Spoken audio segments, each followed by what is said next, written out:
Alright, I just showed up at the pool in Tremblant. My swanky rental car is Hyundai Santa Fe. Mid-size SUV.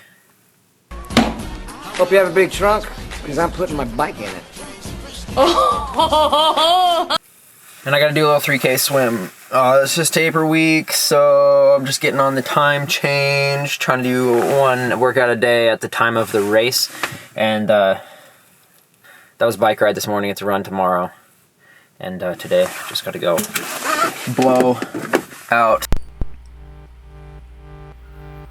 I wanted to show you that swim workout. I really did. But the truth of being a professional athlete is that the professional athlete comes before the content creator.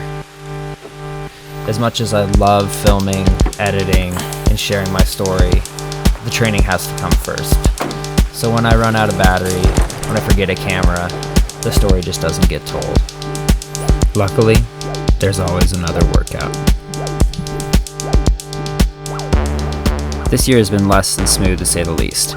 This is the first video update that I've put out in months. Not because I haven't wanted to, but just because I've been putting my full attention into getting my training and recovery on track.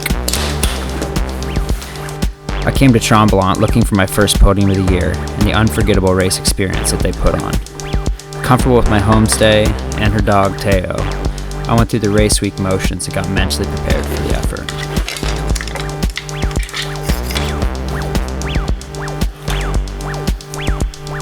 The homestay program is a pretty special thing, and something that we never take for granted as professional athletes. Some races have it, others don't, but the ones that do we always remember. Dinners with the families, great conversations, and typically relationships that last for years. Every time I've had a homestay, I've arrived on race day, mentally ready to go, relaxed, and happy.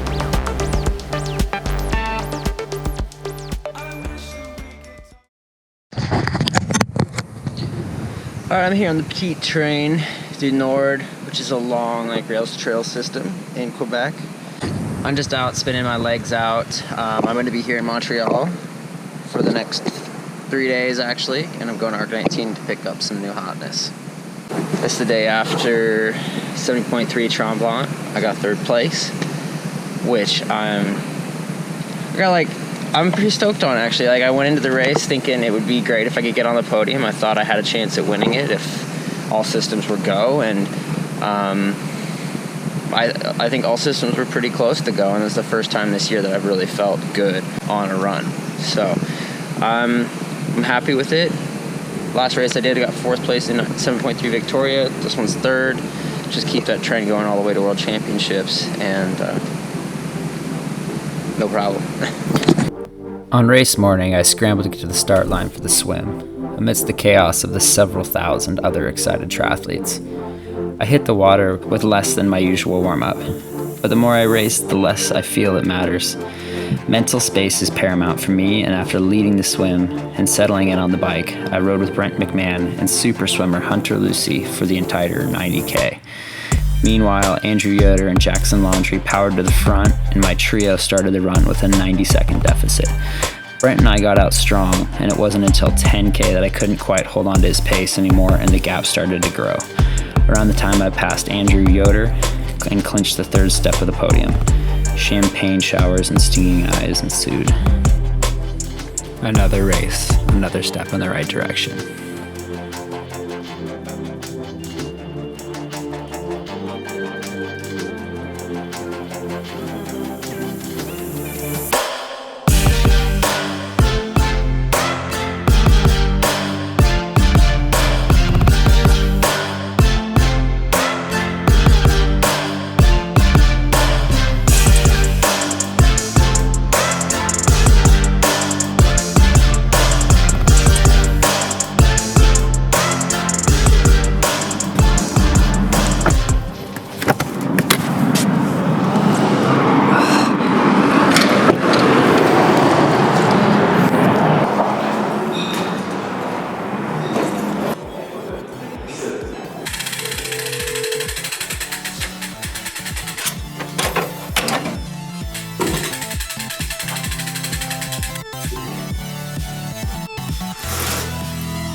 Frankly, my dear, I don't give a damn.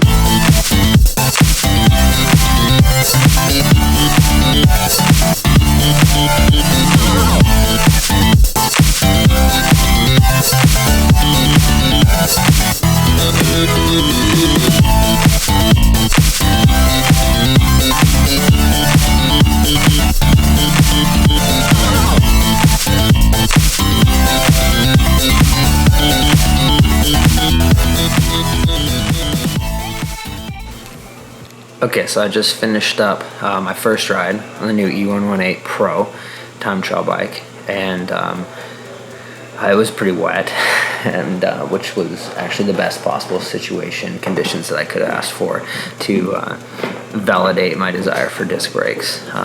If you've ridden disc brakes versus carbon rim brakes in the rain, you just know that carbon rim brakes, you got to grab the brake for about 10 seconds before anything really happens. And the whole idea of this new bike is that I'm going to ride it in Nice. It could possibly rain, but it will 100% have a ton of downhill in it. And if I decide to use this bike for Nice, it's going to give me a lot of confidence on the downhill. So first impression was good. We weren't really able to rail any descent super hard, but I can just tell kind of from the handling and feel of the bike that it's probably going to feel really good at high speed cornering.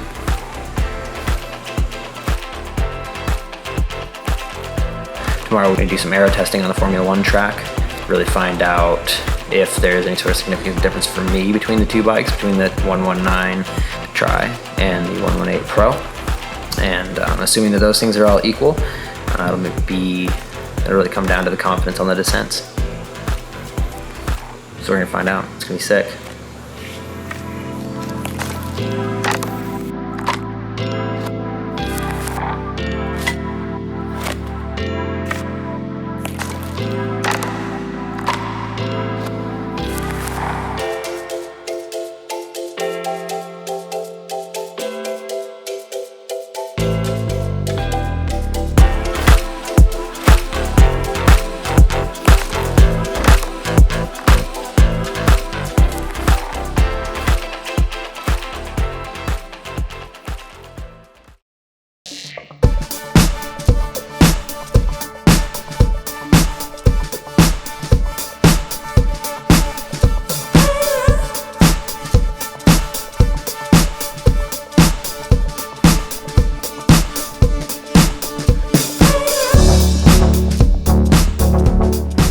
On my final day in Montreal, I got an early morning pickup from the Argon18 crew. The goal for the day was to head to the Formula 1 track and get some aero data comparing the new prototype bike to my current time trial bike.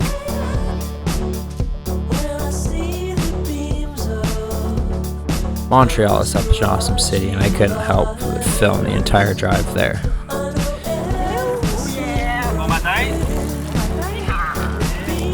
Once at the track, we got to work setting up the new no-show device in hopes of getting some good data.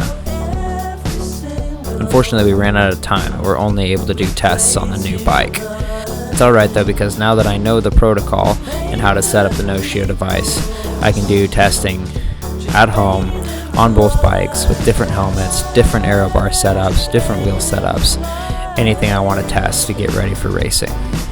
I'll be going through that entire process and the results in a coming episode. Turned out to be an awesome week. I'm so glad I had the opportunity to hang out with the crew and try out a new piece of equipment. It's one of the coolest parts of being a professional athlete, and one that I dreamed about for most of my career. Best when they come to